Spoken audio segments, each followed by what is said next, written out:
इसमें बताएं, कोई डाउट है आपको पूछना है? लास्ट क्लास में काफ़ी एक्चुअली इंटरनेट की इशू की वजह से हमने, अगर आपको कुछ नहीं समझ में आया हो तो बताइए। रिकॉर्डिंग भी थोड़ा सा इशू हुआ था कल लास्ट क्लास में, तो बताएं कोई डाउट है किसी को?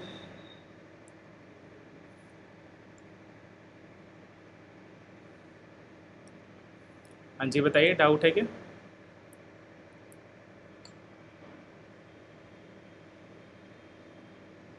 नहीं है, ठीक है। चलिए मैं एक बार और रिपीट कर देता हूँ जो मैंने पढ़ाया था लास्ट क्लास में। हमने बात करी थी आइसो इलेक्ट्रॉनिक स्पीसीज़ की। किसकी बात करी थी हमने? Iso electronic species. Iso electronic species.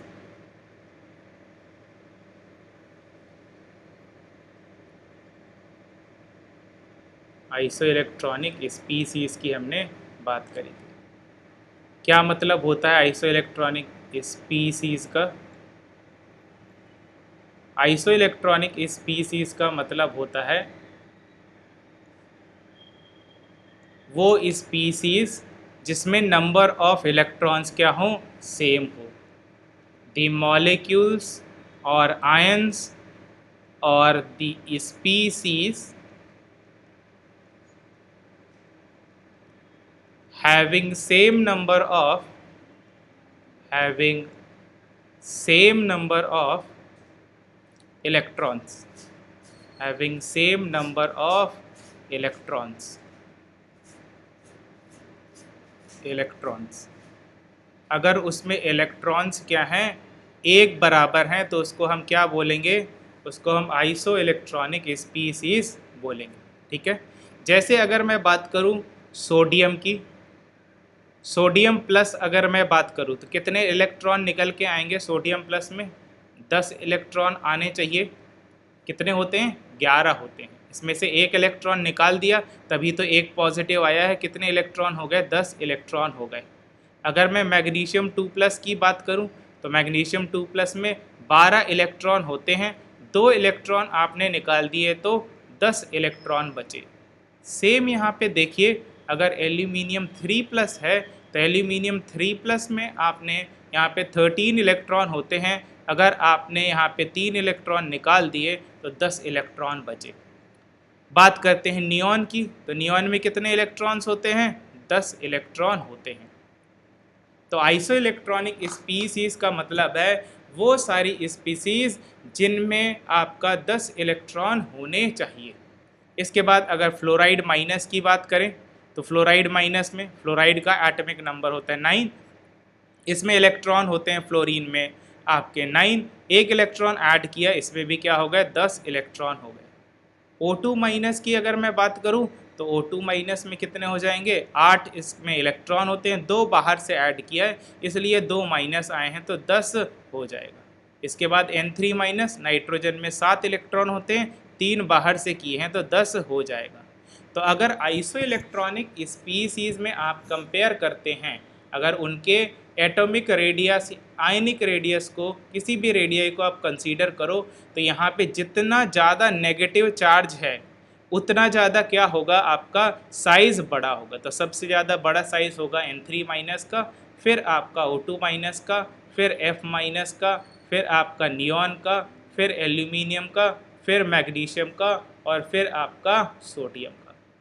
तो ये क्या है यहाँ पे? ये आपका अरेंज करने का तरीका। ठीक है। इसके अलावा भी हमने सीख रखा है, अगर मान लीजिए कोई एलिमेंट E है तो अगर उसमें से इलेक्ट्रॉन आप ऐड करते हैं, इलेक्ट्रॉन जैसे जैसे बढ़ाते जाएंगे स्क्रीनिंग इफेक्ट बढ़ता जाएगा और उसका साइज़ क्या होता जाएगा? उसका साइज़ आपका बढ़ता चला जाएगा। ठीक है। तो साइज़ क्या हो जाएगा? बढ़ता चला जाएगा। तो साइज़ उसका बढ़ता चला जाएगा। अगर उसमें से क्या करेंगे आप? इलेक्ट्रॉन निकालेंगे तो वो छोटा होता चला जाएगा। ये 2 बातें हमने समझ ली। तो बताइए 2 बातों में इनमें से कोई डाउट है किसी को? यस? नहीं है? ठीक है, चलिए आगे बढ़ते हैं। देखो कुछ इम्पॉर्टेंट चीज़ें हैं जो यहाँ पे लिखी हुई हैं, समझते हैं इनको क्या है। देखिए लिखा हुआ है in the direction of arrow ionic size increases. अगर आप एरो की डायरेक्शन में चलेंगे तो साइज क्या हो जाएगा, बढ़ता चला जाएगा। तो यहाँ पे देखो फ्लोराइड माइनस क्या है आपका, छोटा है, उससे बड़ा क्या होगा ऑक्साइड माइनस, उससे बड़ा क्या होगा N3 माइनस, उससे बड़ा क्या होगा आपका कार्बन 4 माइनस। तो यहाँ से यहाँ तक अगर जाएंगे तो आपका साइज क्या हो रहा है, बढ़ता चला जा रहा है। ठीक है, जितना ज़्यादा नेगेटिव चार्ज जनरली होता है उतना ज़्यादा बड़ा साइज होता है। ठीक है, जनरली। तो यहाँ पे वही ट्रेंड यहाँ पे फॉलो कर रहे हैं। बाकी आप रूल लगाना चाहें तो आइसो इलेक्ट्रॉनिक वाला रूल लगा सकते हैं कि आइसो इलेक्ट्रॉनिक स्पीसीज में नेगेटिव चार्ज बढ़ता जाएगा तो आपका साइज बढ़ता जाएगा, नेगेटिव चार्ज घटता जाएगा तो आयनिक रेडियस का साइज कम होता चला जाएगा। ठीक है, तो ये आपका एक ट्रेंड हो गया। दूसरा देखिए ट्रेंड, यहाँ पे अगर एक लिथियम प्लस लें और यहाँ पे बेरिलियम 2 प्लस लें तो लिथियम का साइज बड़ा होगा। क्यों? क्योंकि उसमें एक पॉजिटिव चार्ज है और यहाँ पे बेरिलियम में 2 पॉजिटिव। ये दोनों आइसो इलेक्ट्रॉनिक हैं क्या? ये दोनों आइसो इलेक्ट्रॉनिक हैं कि नहीं है? बिल्कुल है। लिथियम में आप प्लस में देखेंगे 2 इलेक्ट्रॉन है, बेरिलियम 2 प्लस में भी 2 इलेक्ट्रॉन है। तो कौन बड़ा होगा साइज में? जिसमें पॉजिटिव कम होगा वो बड़ा होगा, जिसमें पॉजिटिव ज़्यादा होगा वो क्या हो जाएगा आपका, छोटा हो जाएगा। ठीक है, तो ये इम्पॉर्टेंट कुछ पॉइंट हैं। अब डाउन द ग्रुप क्या होता है, डाउन द ग्रुप क्या होता है, साइज आपका बढ़ता है। तो अगर डाउन द ग्रुप मैं जाऊँ ऐसे ऐसे अगर मैं कंपेयर करूँ, मैंने कंपेयर किया O2 माइनस का, तो ये छोटा होगा क्योंकि नीचे की तरफ ग्रुप में क्या होता है, ग्रुप में साइज बढ़ता है। तो अगर O2 माइनस कंपेयर करूँ तो वो छोटा होगा, S2 माइनस कंपेयर करूँ तो वो और बड़ा होगा, सेलेनियम 2 माइनस करूँ तो वो और बड़ा होगा, टेल्यूरियम 2 माइनस करूँ तो वे और बड़ा होगा। नीचे की तरफ बढ़ता जा रहा है, देखो एरो नीचे की तरफ दिखा रहा है कि ये बढ़ता जाएगा। सेम फ्लोराइड, फ्लोराइड का छोटा होगा, नीचे की तरफ क्यों बढ़ रहा है, क्योंकि शेल बढ़ती जा रही है, शेल बढ़ती जा रही है। इसलिए यहाँ पे आपकी शेल दूसरी थी, यहाँ पे एक और जुड़ गई सेल, यहाँ पे एक और जुड़ गई सेल और वहाँ पे एक और शेल जुड़ गई। तो जैसे जैसे आपकी शेल जुड़ती जाएंगी साइज उसका क्या होता जाएगा, बढ़ता चला जाएगा। इधर की तरफ देखें, ऑक्साइड और क्लोराइड में देखें, इसको क्या बोलते हैं, इनके नाम हैं। इसको अगर आप बोलना चाहें O2 माइनस को तो इसको बोला जाता है ऑक्साइड। अगर ऑक्सीजन पे 2 का नेगेटिव चार्ज है तो उसको हम ऑक्साइड बोलते हैं। नाइट्रोजन पे 3 का अगर नेगेटिव चार्ज है तो इसको हम नाइट्राइड बोलते हैं, नाइट्राइड बोलते हैं। अगर अगर आपका फ्लोरीन पे नेगेटिव चार्ज है तो इसको फ्लूराइड बोलते हैं, फ्लूराइड बोलते हैं। अगर आपका क्लोरीन पे नेगेटिव चार्ज है तो इसको क्या बोलेंगे, कोई बता सकता है?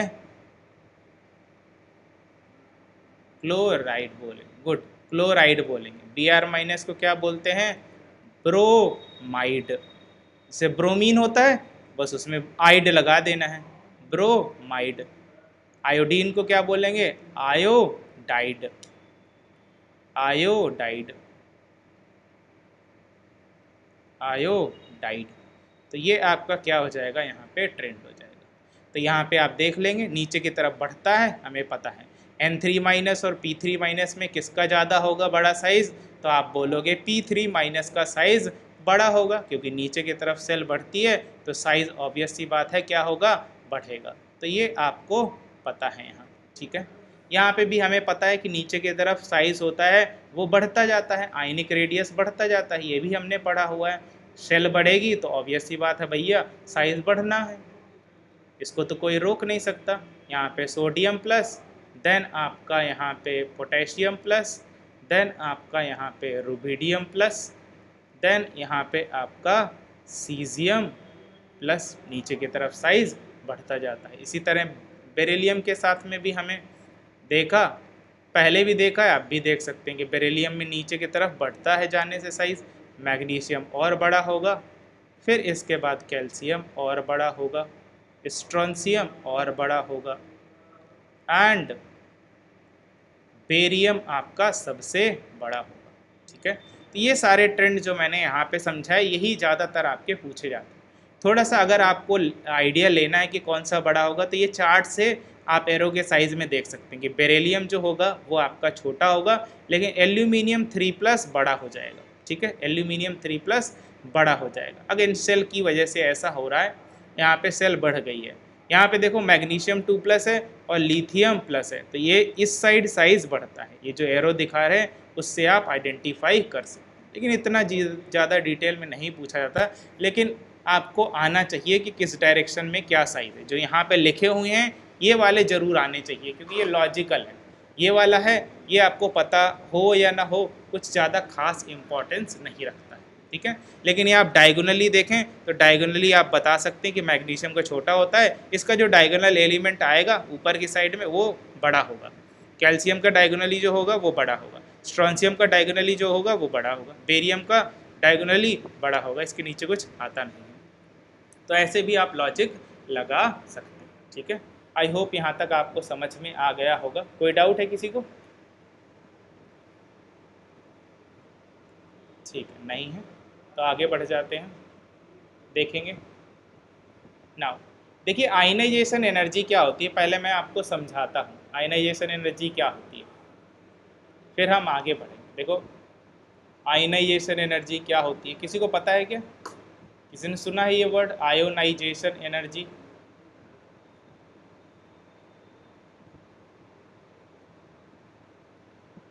आयनाइजेशन एनर्जी को I से भी रिप्रेजेंट किया जाता है। इसको आयनाइजेशन पोटेंशियल भी बोलते हैं। क्या बोलते हैं इसको? Ionization potential.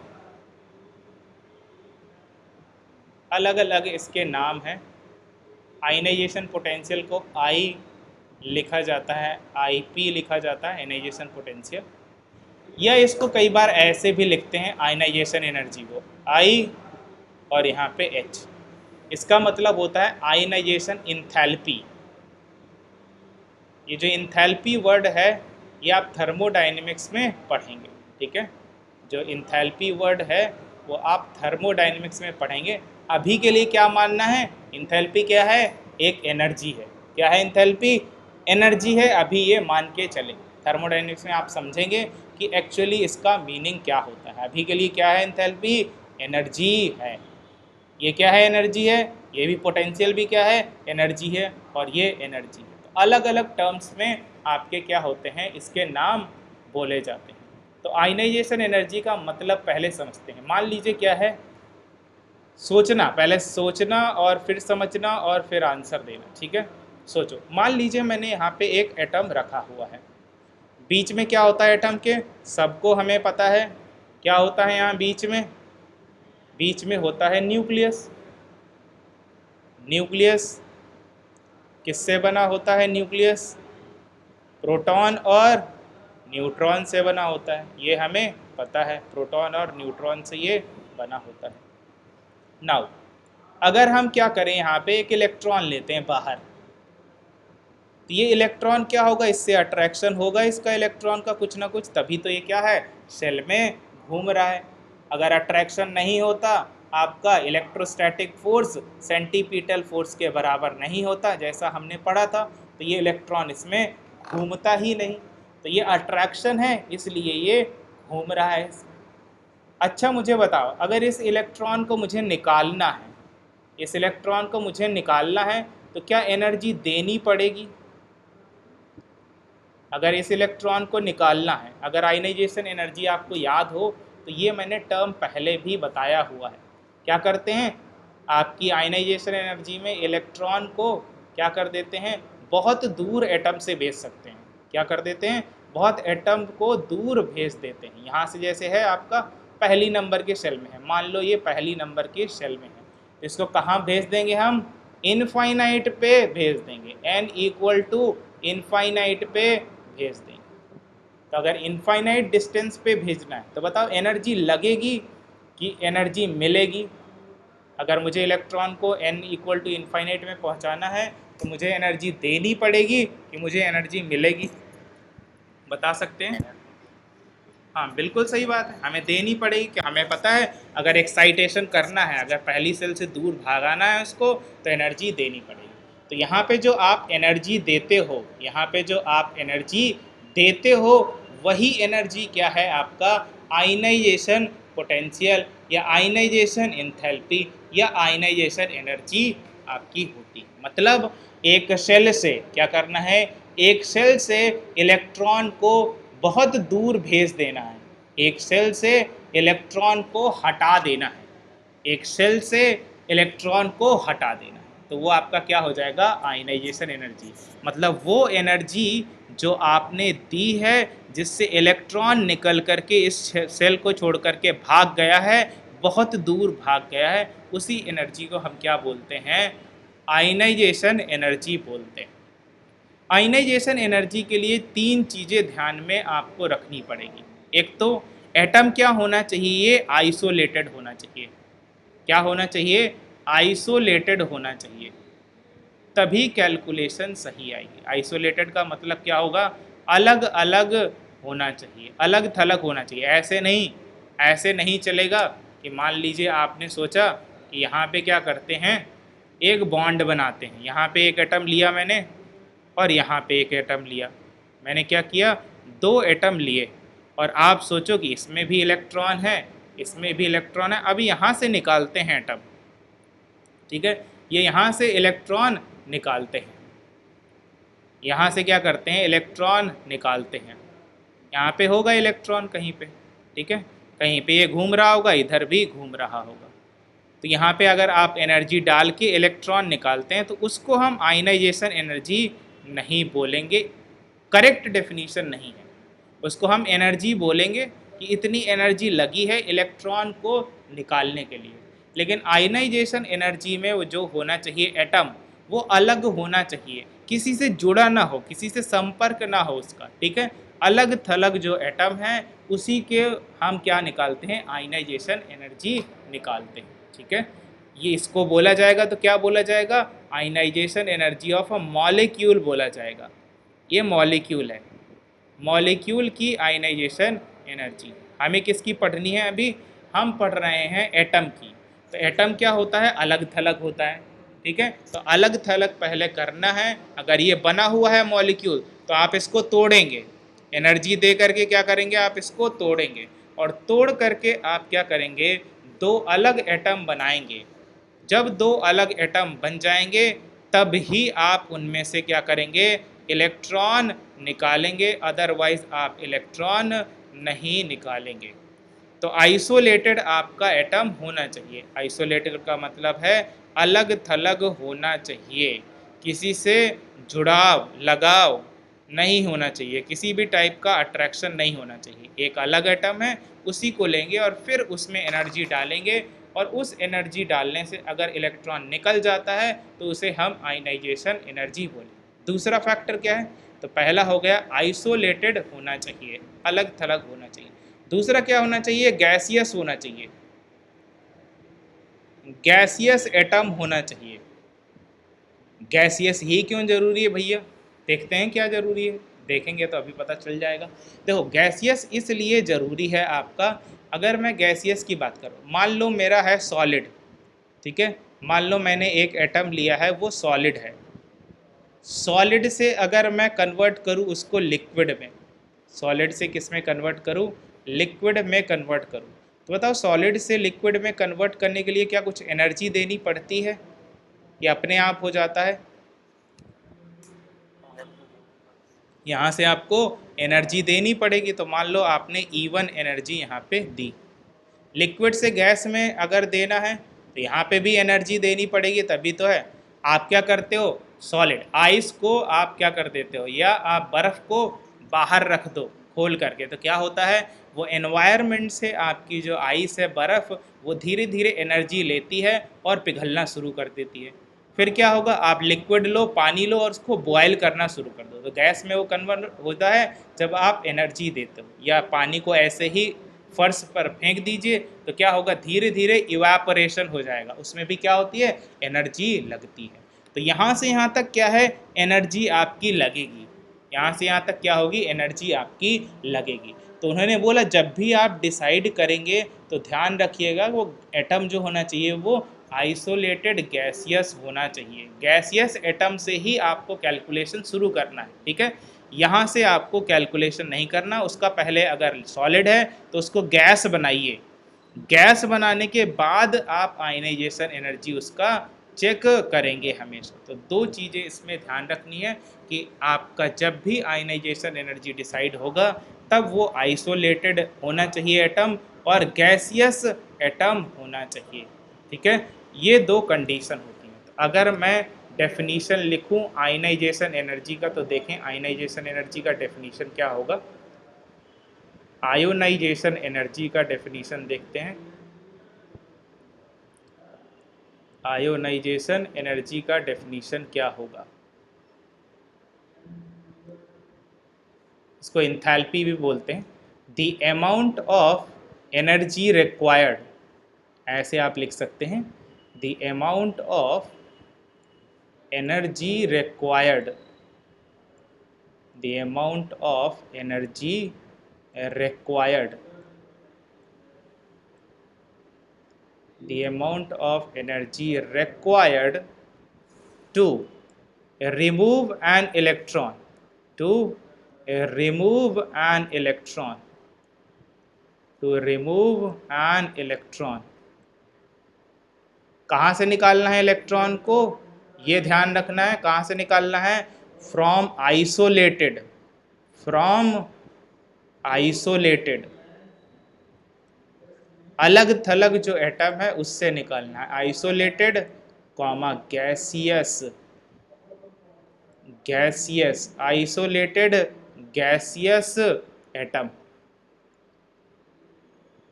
ये आपकी मेन कंडीशन। तो अगर आपने आयनाइजेशन एनर्जी कैलकुलेट करनी है तो वो एनर्जी आपकी जो लगी है किसी इलेक्ट्रॉन को रिमूव करने के लिए, कहाँ से, आइसोलेटेड अलग थलग एटम से, उसके गैसियस फॉर्म से इलेक्ट्रॉन को अगर निकालेंगे तो वो आपका आयनाइजेशन एनर्जी कहलाएगा, ठीक है। इसका एक और डेफिनीशन है, वो भी मैं लिख देता हूँ, आपको दोनों मिल जाएंगे, ठीक है। यूज़ आप कोई भी कर सकते हैं, लेकिन ये टर्म नहीं छोड़ना। जब भी आप एग्जाम में लिख रहे हैं ना, आयनाइजेशन एनर्जी पूछा हुआ है तो आइसोलेटेड गैसियस एटम आने ही चाहिए। अगर ये टर्म आपने नहीं लिखे हैं तब आपका आंसर गलत माना जाएगा, हो सकता है वो आधा नंबर ही दे उसका, ठीक है। 1 मार्क का है तो आधा नंबर ही आपको मिलेगा, या हो सकता है वो काट ले, 0 दे आपको। तो ये जो टर्म है ये आपको ध्यान रखना। इसको अगर डिफाइन किया जाता है तो ऐसे भी डिफाइन किया जाता है, द इंथैल्पी चेंज, इंथैल्पी का मतलब होता है एनर्जी अभी के लिए, ठीक है, एनर्जी ही का एक फॉर्म होता है। The enthalpy change, the enthalpy change in the process of removal of electron, the enthalpy change in the process of removal of electron, process of removal of electron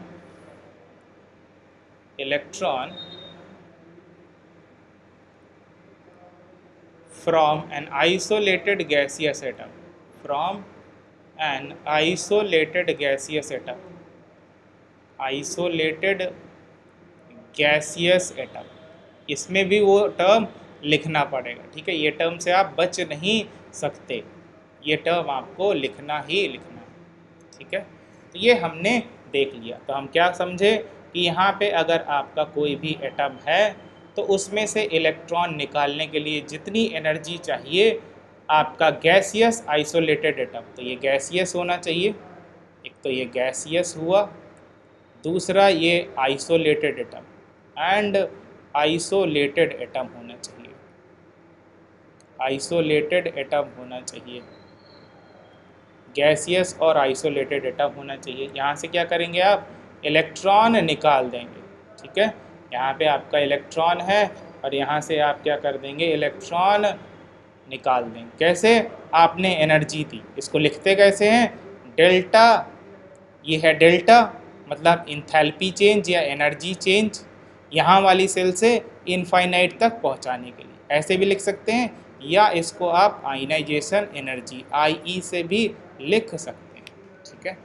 अब अच्छा बताओ, ये इलेक्ट्रॉन निकल गया अगर, तो क्या इस पे पॉजिटिव चार्ज आएगा कि नेगेटिव चार्ज आएगा?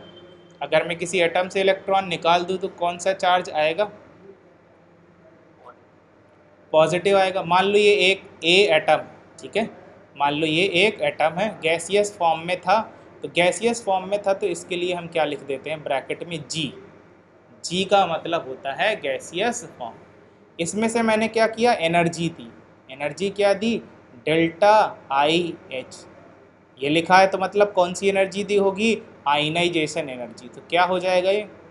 आयनाइजेशन एनर्जी देने से क्या हो जाएगा? ये आयन बन जाएगा। क्या हो जाएगा? आयन बन जाएगा। आयन बन जाएगा। प्लस क्या, इलेक्ट्रॉन इसका निकल जाएगा बाहर। इलेक्ट्रॉन बाहर निकल जाएगा, और ये इलेक्ट्रॉन जैसे ही निकला तो ये क्या बन गया आपका? आयन। और आयन में क्या बना है? कैटायन बना है कि एनायन बना है? ये कैटायन बना है, क्योंकि कैटायन पे पॉजिटिव चार्ज होता है। ठीक है, तो जब इलेक्ट्रॉन आप निकालेंगे तो उस पे क्या आएगा?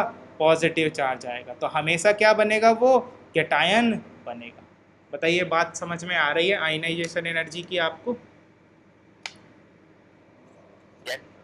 ठीक है, तो आगे हम बढ़ जाते। किसी को डाउट है तो आप बता दीजिए, नहीं है तो फिर आगे बढ़ जाते हैं। ठीक है, चलो, अगर नहीं है तो आगे बढ़ जाते हैं और समझिए इसको डिटेल में समझते हैं हम, और थोड़ा सा आगे बढ़ते हैं, समझते हैं। अच्छा बताओ मुझे, मान लो ये एक एटम है ए, इससे मैंने इलेक्ट्रॉन निकाला, तो इसको ऐसे भी लिखा जा सकता है ionization energy first. Ionization energy अगर फर्स्ट ऐसे लिखा हुआ है, या आप ऐसे भी लिख सकते हैं डेल्टा आई आयनाइजेशन एंथैल्पी और यहाँ पे फर्स्ट। इसका मतलब क्या होता है? First ionization enthalpy. क्या मतलब होता है इसका? इसका मतलब होता है फर्स्ट आयनाइजेशन एंथैल्पी। इसका मतलब होता है फर्स्ट आयनाइजेशन एंथैल्पी या energy. First ionization enthalpy, enthalpy और एनर्जी, और एनर्जी। तो अगर आपने फर्स्ट का मतलब है आपने एक ही इलेक्ट्रॉन निकाला है। फर्स्ट का मतलब क्या होता है? आपने एक ही इलेक्ट्रॉन यहाँ से निकाला है। अगर एक इलेक्ट्रॉन निकाला है तो क्या चार्ज आएगा इस पे?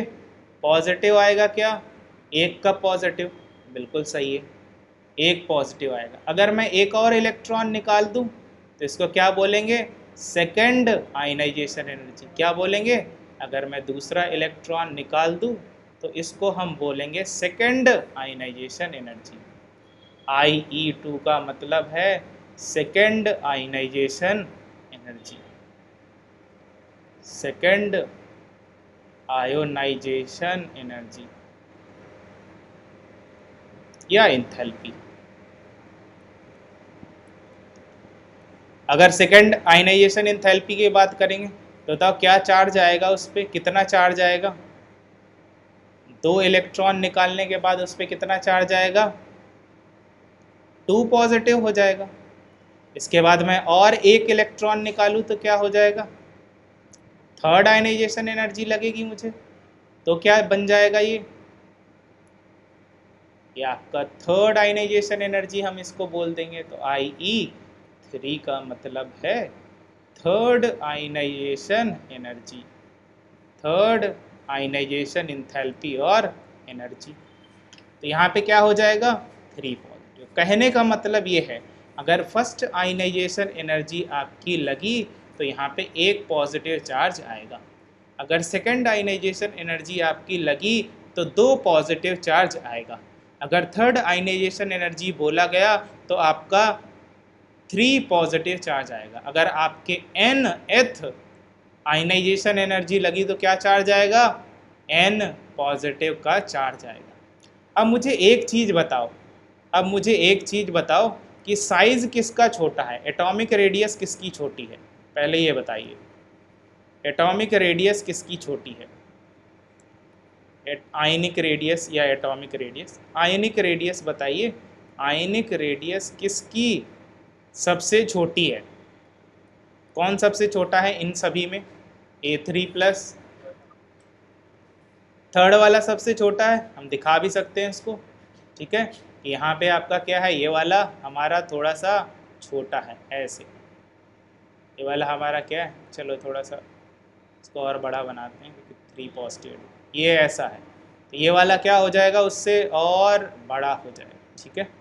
ये आपका और बड़ा हो जाएगा क्योंकि पॉजिटिव चार्ज अगर बढ़ता है तो क्या होता है, साइज़ छोटा होता है, पॉजिटिव चार्ज कम होता है तो साइज़ बढ़ता चला जाता है, तो यही साइज़ होगा हमारे हिसाब से, ठीक है, यही होना ही चाहिए। तो ये आपका साइज़ है। तो आयनिक रेडियस की अगर मैं बात कर लूँ तो आयनिक रेडियस में आप बोल दोगे सर जितना ज़्यादा पॉजिटिव चार्ज है उतना छोटा होगा, A2+, फिर आपका A+, और यहाँ पे आपका क्या हो जाएगा, A हो जाएगा।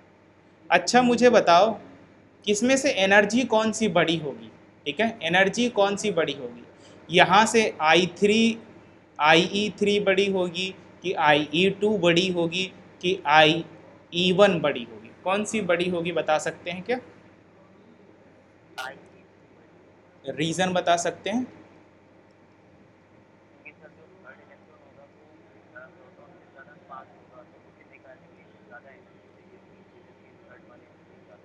यस एग्जैक्टली यही आंसर है। तो आयनाइजेशन एनर्जी की अगर हम बात करें तो आयनाइजेशन एनर्जी में आप देखेंगे कि जैसे जैसे छोटा होता जाएगा, देखो छोटा होने का मतलब क्या है, आपको पता है कि सबका सेंटर में न्यूक्लियस होता है, ठीक है, सबके सेंटर में क्या होता है, न्यूक्लियस होता है।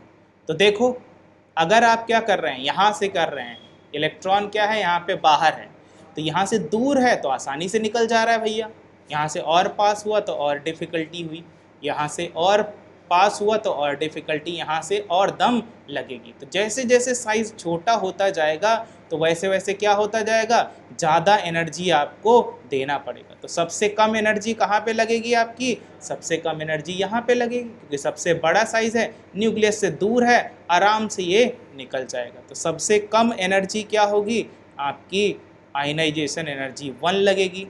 फिर आपको क्या लगेगी, इससे ज़्यादा आयनाइजेशन एनर्जी 2 लगेगी। ये हमेशा वैलिड है, ठीक है, ये हमेशा वैलिड है, यहाँ पे कोई भी एक्सेप्शन नहीं है, ठीक है। ऐसे ही आपका चलता जाएगा, अगर आप इलेक्ट्रॉन निकालते जाते हो तो साइज़ क्या होता जाएगा, आपका छोटा होता जाएगा, और अगर साइज़ छोटा हुआ तो आपका क्या होने लगेगा, साइज़ छोटे होने से आयनाइजेशन एनर्जी बढ़ने लग जाएगा, ठीक है। तो क्या हम बोल सकते हैं कि ionization energy is inversely proportional to radius? देखो यहाँ पे आपका साइज़ बड़ा है तो आयनाइजेशन एनर्जी कम है, और साइज़ छोटा हो गया तो आयनाइजेशन एनर्जी बढ़ गया। साइज़ छोटा है A3 वाला तो आयनाइजेशन एनर्जी कहाँ है, आयनाइजेशन एनर्जी ज़्यादा है। साइज़ अगर बड़ा है तो आयनाइजेशन एनर्जी का क्या हाल है, आयनाइजेशन एनर्जी आपकी यहाँ पे क्या है, कम है। आयनाइजेशन एनर्जी यहाँ पे क्या है आपकी, कम है। सेकंड वाले को निकालेंगे तब आपका थर्ड बनेगा, ठीक है। तो यहाँ पे हम बोल सकते हैं क्या कि जो रेडियस होगा उसके इन्वर्सली आयनाइजेशन एनर्जी होगी। तो क्या मैं ऐसे लिख लूँ, ionization energy is inversely proportional to radius या रेडियाई। बताइए बात पकड़ में आ रही है सबको, क्या मैं कहना चाह रहा हूँ?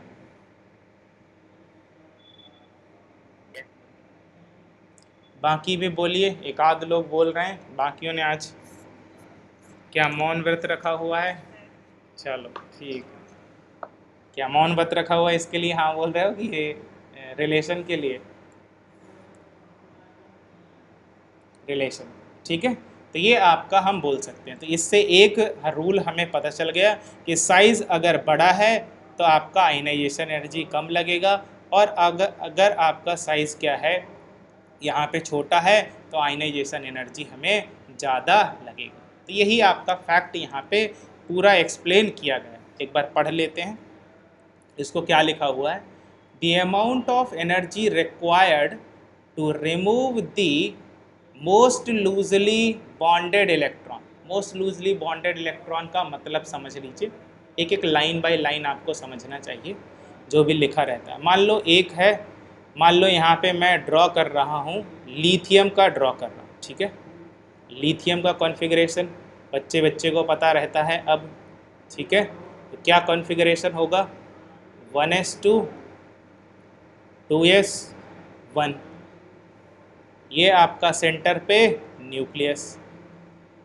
पहली सेल में कितने इलेक्ट्रॉन, 2, क्योंकि पहली सेल में भैया 2 ही रहते हैं, घर छोटा है 2 इलेक्ट्रॉन रहेंगे। नेक्स्ट वाले में क्या होंगे, 1 इलेक्ट्रॉन ही है, ठीक है। अपना खुद का घर खरीद रखा है इसने पूरे ने, ठीक है, आगे हो ही नहीं सकते। तो बताओ इलेक्ट्रॉन अगर निकलेगा, कौन सा लूजली बॉन्डेड है, ये वाला लूजली बॉन्डेड है, ये वाला लूजली बॉन्डेड है कि आपका ये वाला लूजली बॉन्डेड है, कौन सा लूजली बॉन्डेड है,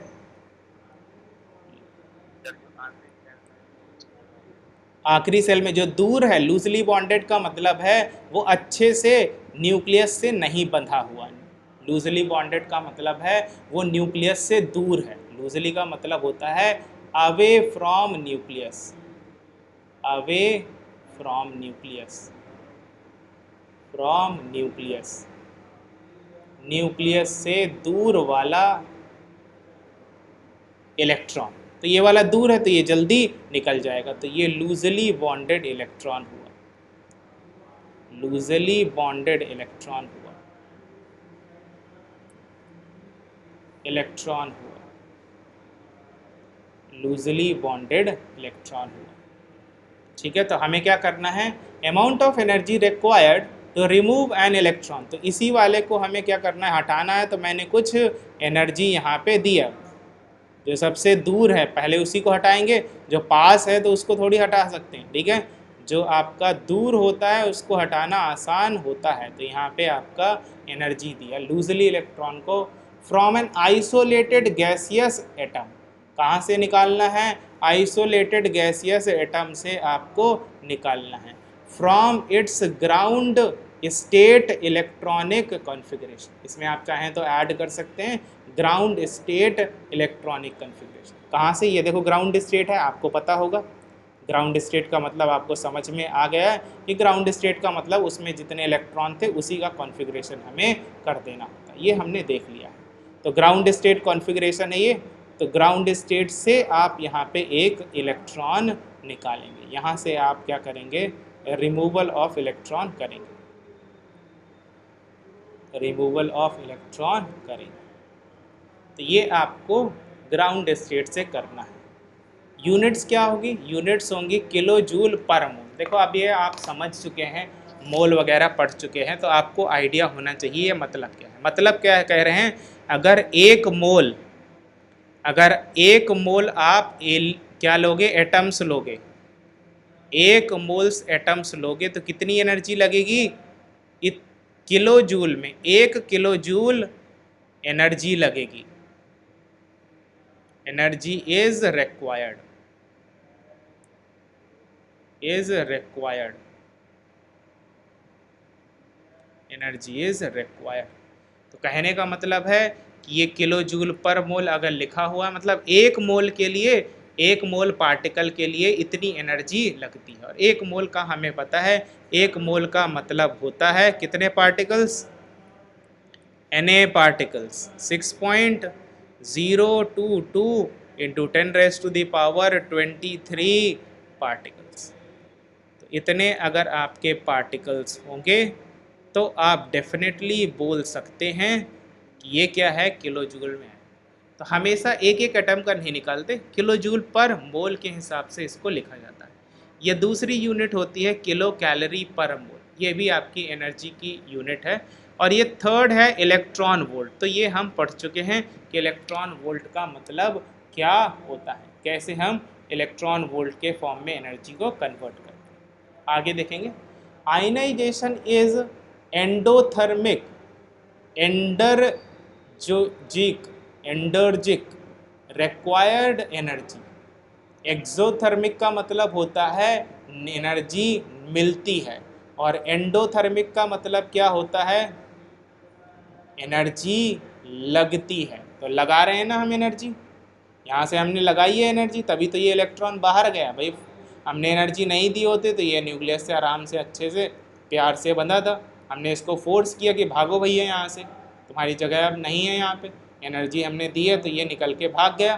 तो ये भाग गया तो क्या हुआ, ये एंडोथर्मिक रिएक्शन हुई है। ठीक है, तो ये आपकी हमेशा आयनाइजेशन एनर्जी एंडोथर्मिक रिएक्शन होगी, रिक्वायर्ड एनर्जी, इसको एनर्जी की जरूरत होगी। Hence delta H ionization is positive. जब भी एंडोथर्मिक रिएक्शन होती है तो इसको लिखने का तरीका ऐसा है, अगर आपका एंडोथर्मिक रिएक्शन है, एंडोथर्मिक रिएक्शन का मतलब होता है वो रिएक्शन जिसमें एनर्जी लग रही है। क्या है, एनर्जी लग रही है, energy is required, energy is required, energy की ज़रूरत है जिस रिएक्शन में, उसको हम बोलते हैं कि ये एंडोथर्मिक रिएक्शन है। और एंडोथर्मिक रिएक्शन है, इसको हम बताते हैं ऐसे लिख के, delta H greater than zero.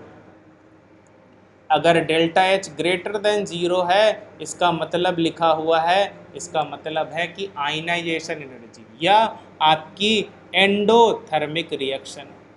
Delta H greater than zero मतलब ये आपकी एंडोथर्मिक रिएक्शन है। अगर उल्टा लिखा होता delta H less than zero तो आपका एक्सोथर्मिक रिएक्शन होता। और चूंकि हम यहाँ पे पूरे में आयनाइजेशन पढ़ रहे हैं तो इसी के नीचे आप आयनाइजेशन चाहे यहाँ लगा दीजिए चाहे यहाँ लगा दीजिए। तो आयनाइजेशन एनर्जी क्या होती है, हमेशा पॉजिटिव होती है, क्योंकि ये देनी पड़ती है। जब कोई चीज़ देते हैं तो यहाँ पे पॉजिटिव आपका लिखा जाता है। ठीक है, पॉजिटिव क्या होता है, लिखा जाता है। तो यहाँ पे एंडोथर्मिक रिएक्शन के लिए पॉजिटिव लिखेंगे। नेक्स्ट देखिए, अगर यहाँ पे मान लो m एलिमेंट है तो m एलिमेंट में आपने फर्स्ट आयनाइजेशन एनर्जी IE1 का मतलब पहली आयनाइजेशन एनर्जी दी, तो क्या हो जाएगा, ये आपका m प्लस बन गया और एक इलेक्ट्रॉन चला गया। तो यहाँ पे m प्लस बन गया। दूसरी दी आपने एनर्जी तो एक और इलेक्ट्रॉन निकल गया, यहाँ पे दो पॉजिटिव बन गए। एक और बार एनर्जी आपने दम लगाया, तीसरा इलेक्ट्रॉन भी निकाल फेंका आपने, तीसरा इलेक्ट्रॉन भी निकाल के बाहर कर दिया। तो क्या हो जाएगा, तीसरी वाली एनर्जी सबसे ज़्यादा होगी क्योंकि दम तो इसी में लगा है, ये सबसे न्यूक्लियस के पास में है। तो आपका I3 is always greater than I2 is always greater than IE1। तो आयनाइजेशन एनर्जी आपकी क्या होती जाती है, हमेशा ट्रू होगी कि अगर आप छोटे वाले एटम से निकाल रहे हो या आप थर्ड यहाँ पे आयनाइजेशन एनर्जी लो तो वो ज़्यादा बड़ी होगी सेकंड आयनाइजेशन एनर्जी से, और सेकंड आयनाइजेशन हमेशा बड़ी होगी फर्स्ट आयनाइजेशन एनर्जी से। आई होप आपको समझ में आ गया होगा। कोई अगर कन्फ्यूजन या डाउट है तो प्लीज़ पूछ लीजिए मुझसे। है डाउट कोई किसी को?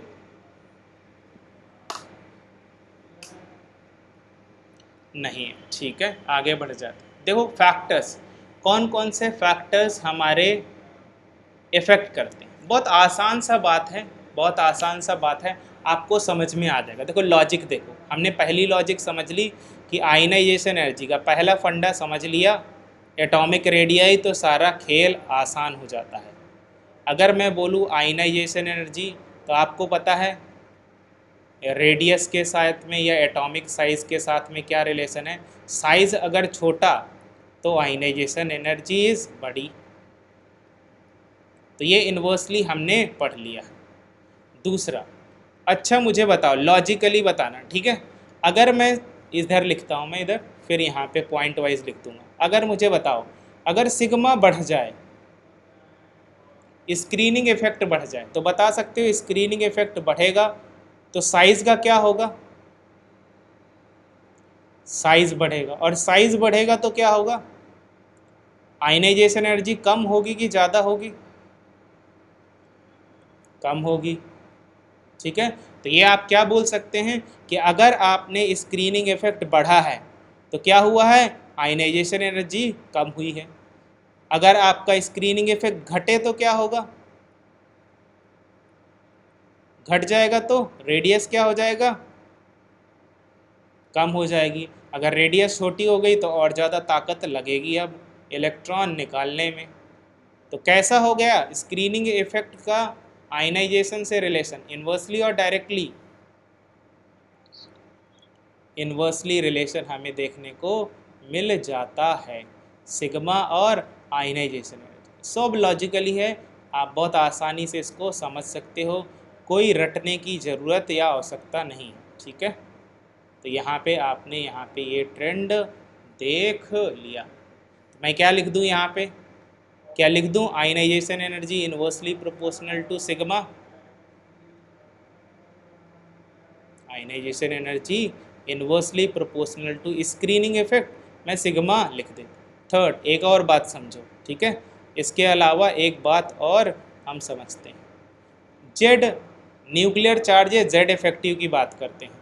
अगर मुझे बताओ जेड इफेक्टिव ज़्यादा हुआ तो साइज बढ़ेगा कि घटेगा, साइज घटेगा। और साइज घटेगा तो क्या होगा, ज़्यादा एनर्जी लगेगा कि कम लगेगा, इलेक्ट्रॉन को निकालने में ज़्यादा एनर्जी लगेगा। तो जेड इफेक्टिव से कैसा रिलेशन हुआ इसका, देखो जेड इफेक्टिव बढ़ा तो आयनाइजेशन एनर्जी क्या हो गया, बढ़ गया। सबको समझ में आ रहा है, ठीक है, ओके। तो यहाँ पे आप लिख सकते हैं कि जो आयनाइजेशन एनर्जी है, ये आयनाइजेशन एनर्जी डायरेक्टली प्रोपोर्शनल है, किसके डायरेक्टली प्रोपोर्शनल है, जेड इफेक्टिव के, इफेक्टिव न्यूक्लियर चार्ज के डायरेक्टली। ये तीनों पॉइंट हमने कवर कर लिया। Inversely to the atomic radii पढ़ लिया हमने, स्क्रीनिंग इफेक्ट से इन्वर्सली, स्क्रीनिंग इफेक्ट से inversely, varies directly with the nuclear charge, varies directly with the nuclear charge. और देखो कुछ और फैक्टर हैं, special electronic configuration of outermost electron, half filled and full. तो ये देखते हैं आपका फोर्थ पॉइंट आ गया। 3 पॉइंट सबको क्लियर हैं, तो अब हम फोर्थ पॉइंट की तरफ चलते हैं। फोर्थ पॉइंट में क्या है आपका, stable electronic configuration. Fourth point क्या है आपका, stable electronic configuration, stable electronic configuration, electronic configuration.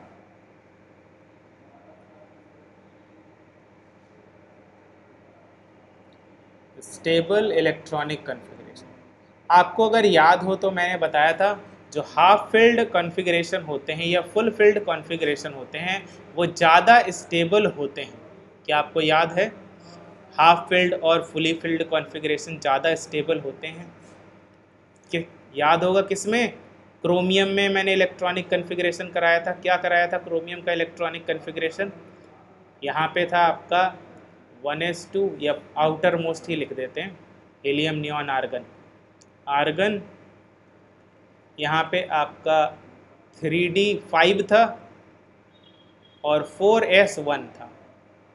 तो मैंने बोला था कि ये जो हाफ फील्ड है इसका होना क्या चाहिए था, इसका कॉन्फ़िगरेशन होना ऐसा चाहिए था, आर्गन है, यहाँ पे आपका 3d, यहाँ पे क्या है आपका 4 और यहाँ पे 4s2, ऐसा होना चाहिए था लेकिन ऐसा नहीं होता। कैसा होता है इसका, ऐसा होता है। तो उस टाइम पे मैंने बोला था हाफ फील्ड कॉन्फ़िगरेशन ज़्यादा स्टेबल होता है, इसलिए ऐसा हो रहा है। Half field configuration is more stable, configuration is more stable,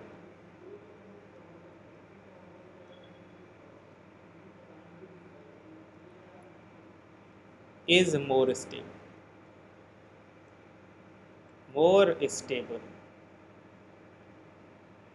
more stable, ठीक है। तो हाफ फील्ड कॉन्फ़िगरेशन ज़्यादा स्टेबल होता है। सेम मैंने आपको बताया था किसके बारे में, कॉपर के बारे में। कॉपर का है 29, तो इसका कॉन्फ़िगरेशन होना चाहिए था आर्गन, यहाँ पे होना चाहिए था, यहाँ पे 3d10 होता है और 4s1 होता है। होना क्या चाहिए था इसका कॉन्फ़िगरेशन? इसका कॉन्फ़िगरेशन होना चाहिए था कुछ ऐसा, आर्गन 3d9 4s2। बट ये क्यों नहीं होता? क्योंकि फुल फिल्ड या fully filled configuration is more stable. यहाँ पे फुल फिल्ड है, फुल फिल्ड का मतलब d ऑर्बिटल में पूरी तरह इलेक्ट्रॉन भरे हुए हैं, तो ये आपका फुल फिल्ड या फुली फिल्ड कॉन्फ़िगरेशन है, तो ये ज़्यादा स्टेबल होते हैं कॉन्फ़िगरेशन। तो जहाँ पे आपका फुल फिल्ड कॉन्फ़िगरेशन आएगा या हाफ फिल्ड कॉन्फ़िगरेशन आएगा, वहाँ पे आपका क्या हो जाएगा? वहाँ पे आपको आयनाइजेशन एनर्जी क्या होगा? बढ़ता हुआ दिखेगा। आयनाइजेशन एनर्जी क्या हो जाएगा? बढ़ता हुआ दिखेगा। अभी एग्जांपल से समझाता हूँ तो आपको समझ में आ जाएगा, ठीक है। बैटरी गया हुआ, जस्ट वेट फॉर 15 सेकेंड। तो मैं यहाँ पे चार्जर लगा लेता हूँ।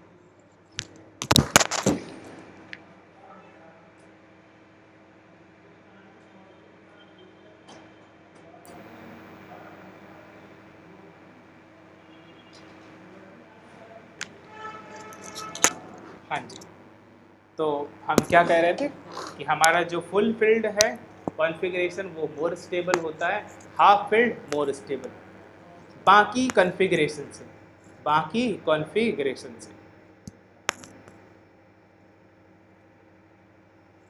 बाकी कॉन्फ़िगरेशन से। आवाज़ आ रही है क्या सबको?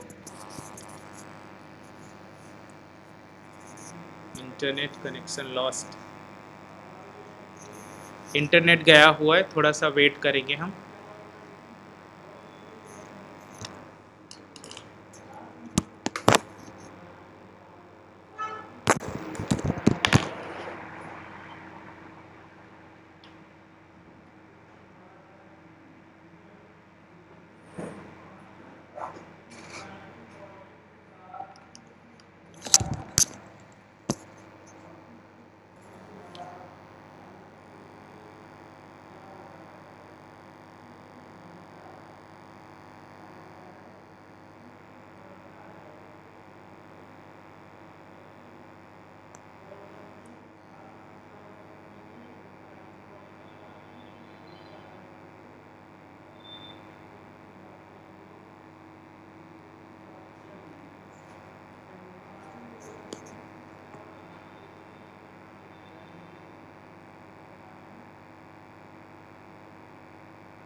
ठीक है, थोड़ा इंटरनेट गया था, पावर कट हुआ था, ठीक है। एक पॉइंट ही देखना था तो वो हम देख लेते हैं, 1 मिनट लगेगा, फिर इसके बाद हम क्लोज कर लेंगे, ठीक है ना। देखिए मैं क्या बता रहा था कि जो हाफ फील्ड कॉन्फ़िगरेशन है वो आपका क्या है, ज़्यादा स्टेबल होता है। फुल फील्ड कॉन्फ़िगरेशन आपका ज़्यादा स्टेबल होता है बाकी कॉन्फ़िगरेशन के कंपेयर में। देखिए अगर मैं ऑक्सीजन की बात करूँ, ऑक्सीजन की बात करूँ तो ऑक्सीजन का और नाइट्रोजन का देखते हैं। ऑक्सीजन का कॉन्फ़िगरेशन क्या होता है? 1s2 2s2 2p 4। इसका कॉन्फ़िगरेशन क्या होता है 1s2 2s2 2p3। क्यों? क्योंकि यहाँ पे 8 होता है इसका एटॉमिक नंबर, इलेक्ट्रॉन यहाँ पे 8 हैं और यहाँ पे 7 है। तो बताओ साइज़ किसका छोटा होता है, बता सकते हैं? नाइट्रोजन का साइज़ बड़ा है कि ऑक्सीजन का साइज़ बड़ा है? किसका साइज़ बड़ा है,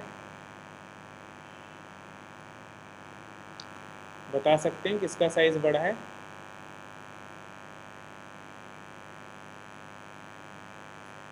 लेफ़्ट टू राइट अगर हम जाते हैं तो क्या होता है? लेफ़्ट में है आपका nitrogen, carbon, nitrogen, oxygen, fluorine and neon. किसका साइज़ बड़ा हुआ? आपका यहाँ पे ऑक्सीजन का साइज़ क्या होगा? छोटा होगा। इधर की तरफ क्या होता है? साइज़ आपका छोटा होता जाता है, तो नाइट्रोजन का क्या होगा? साइज़ बड़ा होगा। तो नाइट्रोजन की आयनाइजेशन एनर्जी क्या होनी चाहिए थी? क्या होनी चाहिए थी? आयनाइजेशन एनर्जी इसकी कम होनी चाहिए थी। अगर साइज़ भैया आपका बड़ा है तो आपकी आयनाइजेशन एनर्जी कम होगी, और साइज़ अगर छोटा है तो उसकी आयनाइजेशन एनर्जी क्या होगी? आपकी ज़्यादा होगी। लेकिन होता क्या है इसमें आयनाइजेशन एनर्जी में? देखो उल्टा होता है।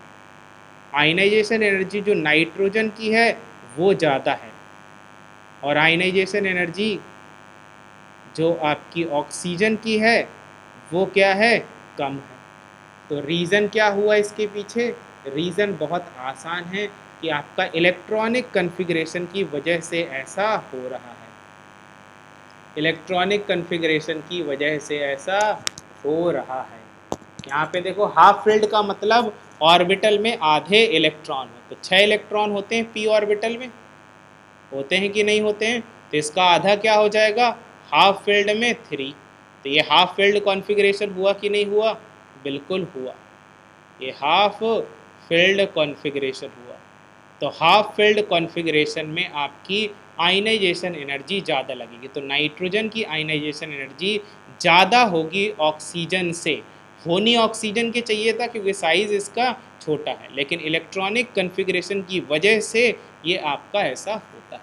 ठीक है, तो इसका कल हम बाकी कवर करेंगे, इसका पार्ट आप रिवाइज़ कर लीजिएगा एक बार, फिर हम कल आगे इसके डिस्कस करेंगे। तो यही एक्सेप्शंस आपके पूछे जाते हैं एग्ज़ाम्स में, इनके पीछे हमेशा रीज़न होता है एक्सेप्शन के पीछे ज़्यादातर टाइम पे कि ऐसा क्यों होता है, तो ये वाला आप याद रखें। ठीक है, तो आज के लिए इतना ही रखते हैं, बाकी आप क्या करेंगे रिवाइज़ करके कल हम इसके आगे बढ़ेंगे। बहुत इम्पॉर्टेंट है, ये याद रखिए। ठीक है, ये याद रखिए। Thank you.